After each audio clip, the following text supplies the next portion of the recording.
2019, Shane had made new connections that offered him a steady, high-quality supply of methamphetamine. These same contacts also provided access to unregistered firearms, both handguns and long arms. At one point, police raided Shane after a handgun was found in a vehicle registered in his name. According to Shane, this was when he voluntarily offered to become a registered police informant. He claimed he preferred dealing with detectives from specialist units who carried more authority than standard police. But more than that, it was a calculated move. By aligning himself with the major organized crime squad and feeding them intel about others, especially members of an outlaw motorcycle gang, Shane said it had shielded himself from investigation whilst helping him dominate the market by putting his competitors out of business and into prison. So long as he kept providing information, he assumed he could continue his own criminal activity with little interference. Around this time, he began a relationship with Georgia Rossendich. Using his nearly unlimited drug supply, Shane kept her dependent on him by regularly supplying her with cocaine, which she was addicted to, an addiction he maintained to have control over her and make her dependent on him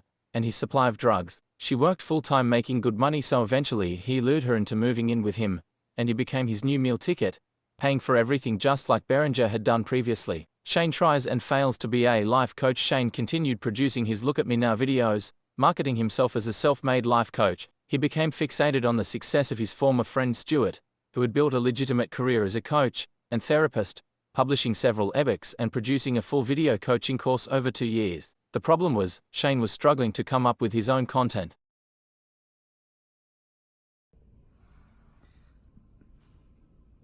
Hello, my name is Shane Cuthbert, and not only am I a rapist, but I'm also profusely sweating.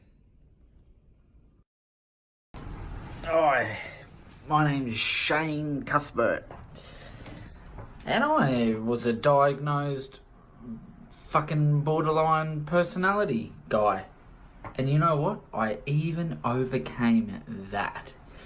If you're struggling with borderline personality disorder and ruining the lives of those people around you that you love, well, look at me now. Just follow me and I'll show you how to not be a borderline fuck. It's easy. Everyone wants the good life, but not everyone gets the good life. Jim Rohn says that you are the 5 people that you spend the most time with. So, who do you spend the most of your time with? Is it me? No, it's not. You see me for a couple of seconds every day on Instagram and Facebook, and you might talk to me, you might be a part of one of my programs, and that's great. That's the best thing that you can do, because then you're talking to someone that has been there, that has done that. But Jim Rohn says you are the 5 most people that you spend the most of your time with. So I want you to ask yourself, who are those 5 people? And it might be parents, it might be sisters, it might be siblings, it might be people, it might be your family. It's going to be your family and friends, fundamentally. So how do you do you?